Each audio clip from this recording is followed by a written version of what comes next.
বিসমিল্লাহির রহমানির রহিম। স্বাধীনতা প্রিয়, গণতন্ত্র প্রিয় দেশবাসী, আসসালামু আলাইকুম। 5ই আগস্ট, আজ থেকে ঠিক 1 বছর আগে 2024 সালের এই দিনে ফ্যাসিস্ট বাংলাদেশ ছেড়ে পালিয়েছে, রাহমুক্ত হয়েছে বাংলাদেশ। স্বাধীনতা প্রিয়, গণতন্ত্র প্রিয় জনগণের জন্য দিনটি আনন্দের, দিনটি বিজয়ের। রাহমুক্ত বাংলাদেশের এই দিনটিকে অন্তর্বর্তীকালীন সরকার জুলাই গণ অভ্যুত্থান দিবস হিসেবে ঘোষণা করেছে। তাবেদার মুক্ত বাংলাদেশের জনগণ প্রতি বছর এই দিনটিকে স্বাধীনভাবে সানন্দে সরকারি ছুটির দিন হিসেবে উপভোগ করবে। স্বাধীনতা এবং গণতান্ত্রিক রাজনৈতিক অধিকার চর্চার নতুন অঙ্গীকারে উদ্বুদ্ধ হবে। গণতন্ত্র প্রিয় ভাই ও বোনেরা, 21 শতকের এই বাংলাদেশে পলাতক স্বৈরাচার এক বিভীষিকার রাজত্ব কায়েম করেছিল। গুম, খুন, অপহরণ, হামলা, মামলা, নির্যাতন, নিপীড়নকে সাধারণ এবং স্বাভাবিক ঘটনায় রূপান্তর করেছিল।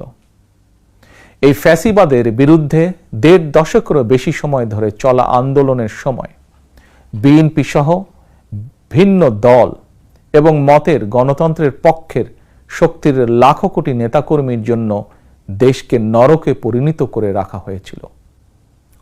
শত শত মিথ্যে মামলার কারণে ভিন্ন দল এবং মতের লক্ষ লক্ষ নেতাকর্মী সমর্থকের ঘর বাড়ি ছাড়া করে দেওয়া হয়েছিল। অনেকের পারিবারিক বন্ধন ছিন্ন হয়ে গেছে। গণতন্ত্রকামী মানুষের কণ্ঠ রুদ্ধ করতে পলাতক স্বৈরাচারের নির্দেশে দেশে শত শত গোপন বন্দিখানা, আয়নাঘর বানানো হয়েছিল। সেই আয়নাঘরের অন্ধকার প্রকোষ্ঠে জলজন্ত মানুষকে দিনের পর দিন, রাতের পর রাত, বছরের পর বছর আটকে রাখা হতো। অনেককে চিরতরে গায়েব করে দেওয়া হয়েছে। বিএনপির সাবেক এমপি ইলিয়াস আলী কিংবা কমিশনার চৌধুরী আলমের আজও খোঁজ মেলেনি।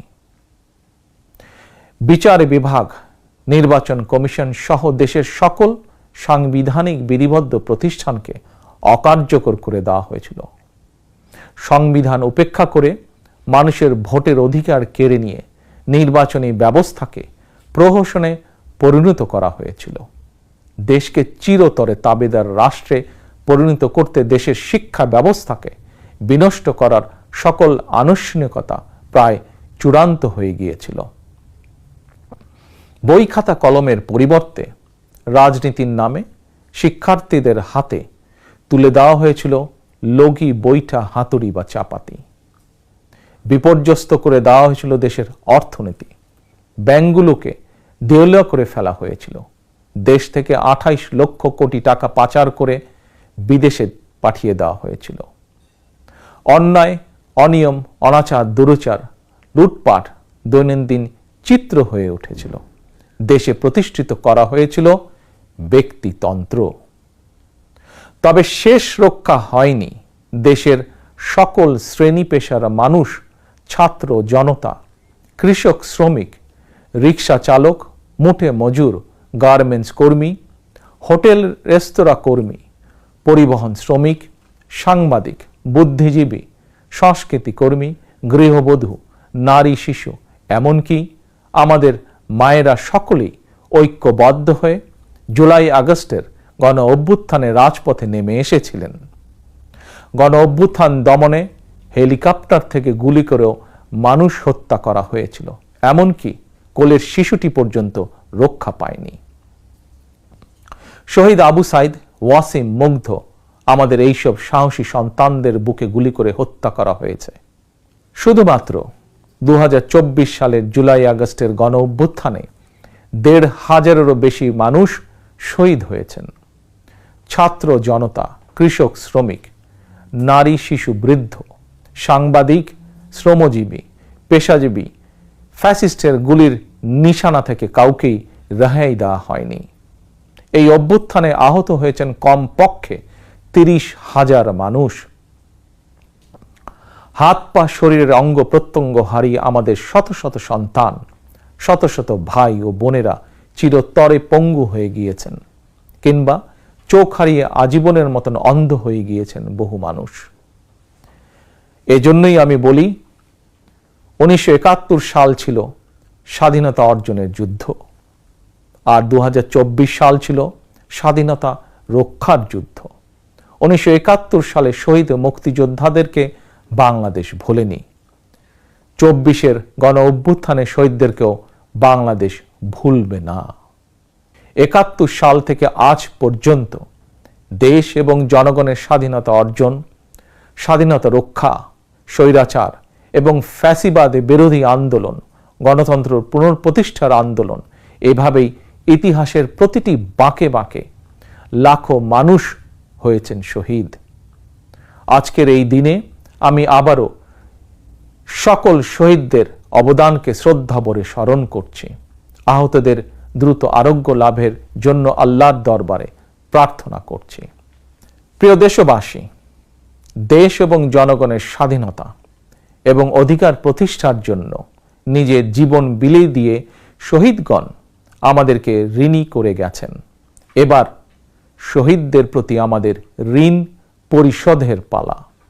শহীদ পরিবারের কাছে সমগ্র বাংলাদেশ ঋণী। দেশে জনগণের রাজনৈতিক এবং অর্থনৈতিক ক্ষমতায়ন নিশ্চিত করে সাম্য, মানবিক মর্যাদা, সামাজিক সুবিচার প্রতিষ্ঠার মাধ্যমে একটি ইনসাফ ভিত্তিক গণতান্ত্রিক মানবিক বাংলাদেশ গঠনের মাধ্যমেই আমরা শহীদদের প্রতি ঋণ পরিশোধ করতে পারি। স্বাধীনতা প্রিয়, গণতন্ত্র প্রিয় ভাই ও বোনেরা, একটি গণতান্ত্রিক বাংলাদেশ প্রতিষ্ঠার প্রথম এবং প্রধান রাজনৈতিক উদ্যোগ হচ্ছে জনগণের সরাসরি ভোটে জনগণের প্রতি দায়বদ্ধ, জনগণের কাছে জবাবদিহিমূলক একটি রাষ্ট্র এবং সরকার প্রতিষ্ঠা। জনগণের কাছে দায়বদ্ধ একটি সরকার প্রতিষ্ঠার জন্য বর্তমান অন্তর্বর্তীকালীন সরকার কাজ করছে। প্রিয় ভাই বোনেরা, বিগত 1.5 দশকের ফ্যাসিবাদী আন্দোলনের সঙ্গে স্বাধীনতা পরবর্তী 3-3.5 বছরের সময়কাল ছাড়া আর কোনো শাসনামলের তুলনা চলে না। সুতরাং আমি সবাইকে বিনীতভাবে আহ্বান জানাবো, হিটলারের নাৎসিবাদ সম্পর্কে যেমন কেউ গৌরব করে না, পলাতক ফ্যাসিস্ট এর শাসনকাল নিয়েও গৌরব করার কিছুই নেই। ডাকাতি করে কিছু সম্পদ চ্যারিটি করলেও জনগণের চোখে ডাকাত যেমন গ্রহণযোগ্য নয়, তেমনি অন্তর্বর্তীকালীন সরকারের ব্যর্থতা খুঁজতে গিয়ে কৌশলে পলাতক ফ্যাসিস্টদের পক্ষে সাফাই গাওয়াও তেমন গ্রহণযোগ্য হতে পারে না। যারা কৌশলে ফ্যাসিবাদী শাসনের সঙ্গে বর্তমান অন্তর্বর্তীকালীন সরকারের তুলনা করতে চান, তাদেরকে স্মরণ করিয়ে দিয়ে বলতে চাই, 5ই আগস্ট বাংলাদেশে যা ঘটেছে এটি শুধু বাংলাদেশ নয়, বিশ্বের ইতিহাসেও মনে হয় নজিরবিহীন। 5ই আগস্ট গণভবন ছেড়ে ফ্যাসিস্ট পালিয়েছে। সংসদ ভবন রেখে তথাকথিত সাংসদ পালিয়েছে। আদালত ছেড়ে প্রধান বিচারপতি পালিয়েছে। বায়তুল মোকাররম ছেড়ে প্রধান খতিব পালিয়েছে। ক্যাবিনেট ছেড়ে মন্ত্রীরা পালিয়েছে। ফ্যাসিস্টের দোসররা গা ঢাকা দিয়েছে। তবে উদ্বেগের বিষয় হচ্ছে, পলাতক এই ফ্যাসিস্টের চক্রের মনে এখনো কোনো অনুতাপ, অনুশোচনা নেই। প্রিয় ভাই ও বোনেরা, হাজারো শহীদের রক্ত স্নাত রাজপথে ফ্যাসিবাদ বিরোধী অভূতপূর্ব জাতীয় ঐক্য গড়ে উঠেছে। বাংলাদেশে আর কখনোই ফ্যাসিবাদ কায়েম হবে না ইনশাআল্লাহ। কাউকে গণতন্ত্র হত্যা করার সুযোগ দেওয়া হবে না। বাংলাদেশকে আর কখনোই তাবেদার রাষ্ট্রে পরিণত করতে দেওয়া হবে না ইনশাআল্লাহ। আমি মনে করি এসব প্রশ্নে জাতীয় ঐক্য বহাল আছে, থাকবে ইনশাআল্লাহ। ফ্যাসিবাদ মুক্ত বাংলাদেশে যার যার দলীয় আদর্শ এবং লক্ষ্য বাস্তবায়নের ক্ষেত্রে রাজনৈতিক দলগুলোর মধ্যে ইস্যুভিত্তিক ভিন্ন মত থাকবে।